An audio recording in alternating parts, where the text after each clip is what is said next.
Graça e paz, meus irmãos. Abram as suas Bíblias no livro de Gálatas, capítulo 5. Nós vamos fazer a leitura e um breve estudo dos versículos 13 a 15. A liberdade é limitada pelo amor. Versículo 13. Porque vós, irmãos, fostes chamados à liberdade, porém não useis da liberdade para dar ocasião à carne. Sede antes servos uns dos outros pelo amor, porque toda a lei se cumpre em um só preceito, a saber, amarás o teu próximo como a ti mesmo. Se vós, porém, vos mordeis e devorais uns aos outros, vede que não sejais mutuamente destruídos. Meus irmãos, vamos continuar o estudo do livro de Gálatas, capítulo 5.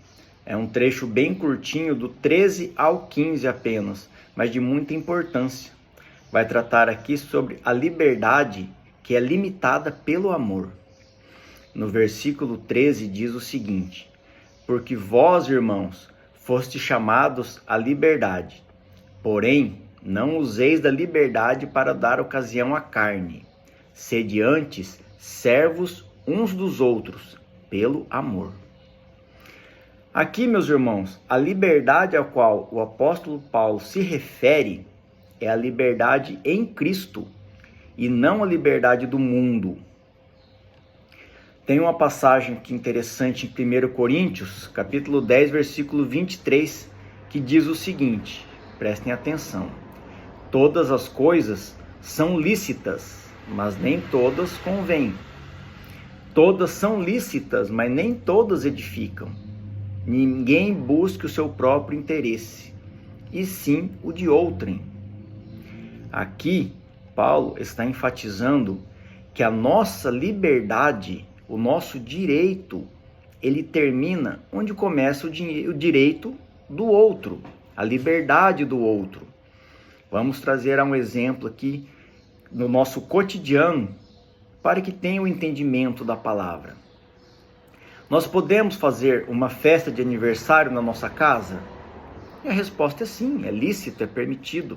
Nós podemos escutar música, nós podemos nos divertir, dar risada, podemos.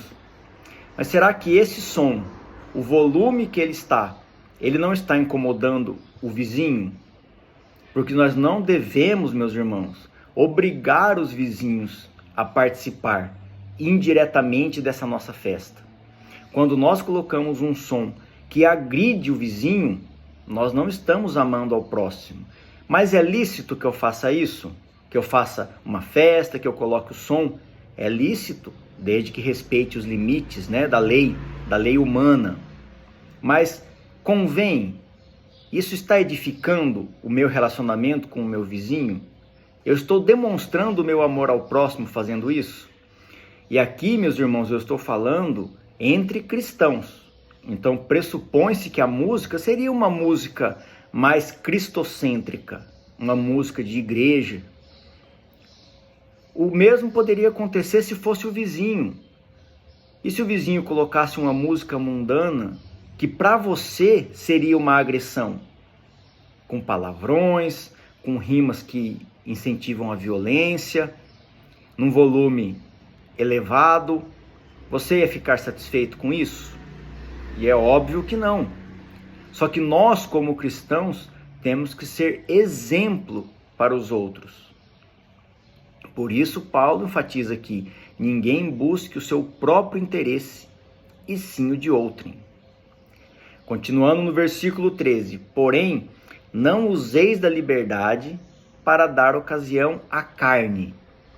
A carne aqui, meus irmãos, não é a carne propriamente dita, um bife, um pedaço nosso carnal, que um braço, uma perna, não é isso.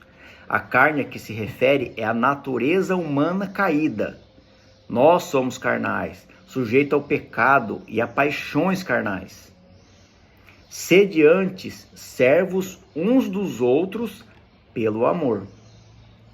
Prestem atenção aqui que eu vou fazer mais uma referência que também está em 1 Coríntios, porém agora no capítulo 6, versículo 12. Ela é muito parecida com a anterior, prestem atenção na diferença.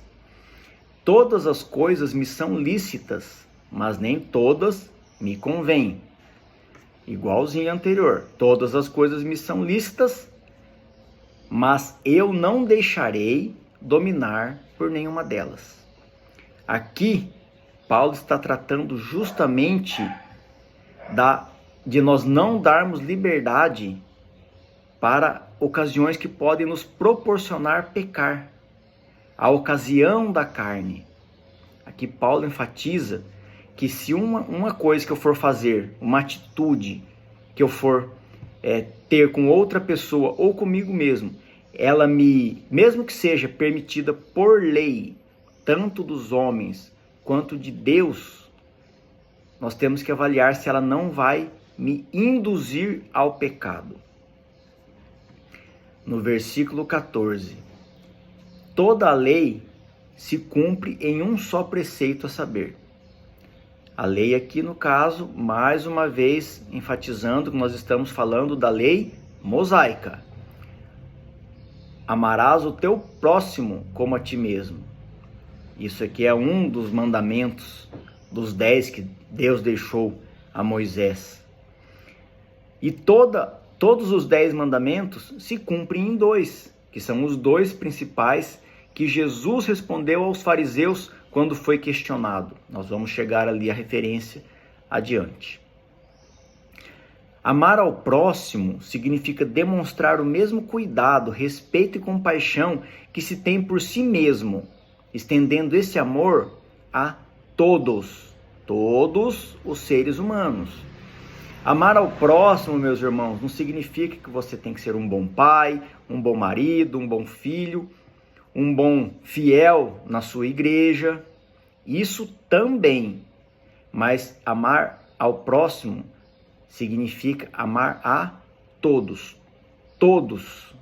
E é difícil você amar ao próximo. Tem até uma frase que não é bíblica, mas eu achei interessante trazer aqui para vocês, que diz assim, que até os lobos cuidam de seus filhotes. Ou seja, quando você ama o seu filho, quando você ama sua esposa, sua mãe, você não está fazendo nada de excepcional, nada de diferente. Até as pessoas que não são cristãs amam seus filhos, amam suas esposas. Isso é o básico, é o mínimo. Amar ao próximo é quando você ama e age com amor com umas pessoas que você não conhece, que você não tem nenhum interesse sobre a vida dela, que esse amor que você vai expressar a ela não vai trazer diretamente nenhum benefício a você. Isso é amar ao próximo. Amar ao próximo é você fazer para o outro o que você gostaria que fizesse para você, independente de ele ser seu parente, seu filho, seu irmão da igreja. Devemos amar ao próximo e todos são os nossos próximos. O próximo é quem realmente está próximo de nós. Um questionamento interessante, meus irmãos.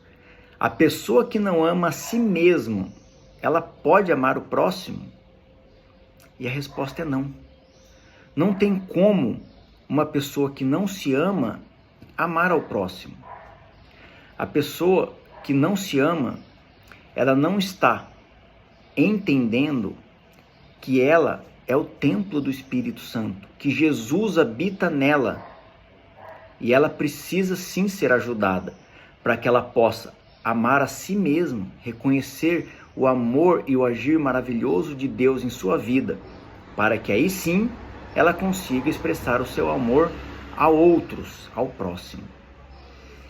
Quando Jesus foi questionado pelos fariseus sobre o principal mandamento de Deus, está lá em Marcos 12, de 29 a 31, que diz o seguinte: Jesus respondeu, o principal mandamento é: ouve, ó Israel, o Senhor nosso Deus é o único Senhor. Amarás, pois, o Senhor teu Deus de todo o teu coração, de toda a tua alma, de todo o teu entendimento e de toda a tua força. E o segundo é: amarás o teu próximo como a ti mesmo. Não há outro mandamento maior do que estes. Aqui, confirmando o que eu disse ali em cima, que toda a lei se cumpre nesses dois mandamentos principais, né? Inclusive, o próprio apóstolo Paulo escreveu isso na carta aos Gálatas, no capítulo 5. Versículo 15, concluindo esse trecho do estudo. Se vós, porém, vos mordeis e devorais uns aos outros, vede que não sejais mutuamente destruídos. Vejam aqui, meus irmãos, que Paulo enfatiza que devemos ser uma bênção para o próximo e não uma maldição. Em uma guerra, todos perdem. Uns perdem mais, outros perdem menos, mas no final, todos saíram perdendo. Cabe aqui, meus irmãos, relembrar para mim a passagem mais importante da Bíblia. Sem ela, nós não estaríamos aqui hoje. Ela é a base da nossa fé e de toda a caminhada, desde os judeus até o cristianismo e até a consumação dos séculos, que está lá em Gênesis 12, versículos 2 e 3, que é a promessa de Deus a Abraão, que diz o seguinte: de ti farei uma grande nação, e te abençoarei, e te engrandecerei o nome, se tu uma bênção.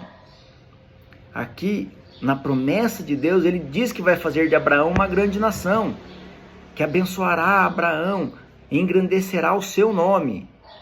E qual é o mandamento? Se tu uma bênção.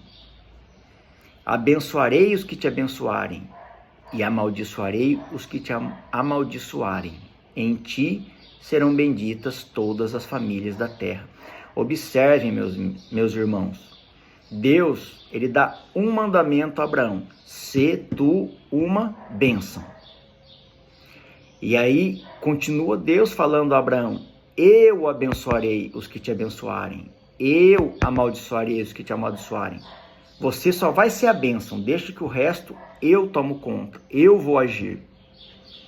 E através de ti, porque você é uma bênção, porque você está obedecendo o meu mandamento, serão benditas todas as famílias da terra, não só os seus filhos, não só os seus descendentes, não só o pessoal da tua igreja, não só o seu vizinho, não. Todas as famílias da terra. A promessa de Deus a Abraão se estende a todos nós, seus filhos espirituais, os seus seguidores, através de Jesus Cristo. Que tudo seja feito para a honra e glória do nosso Senhor Jesus Cristo. Amém.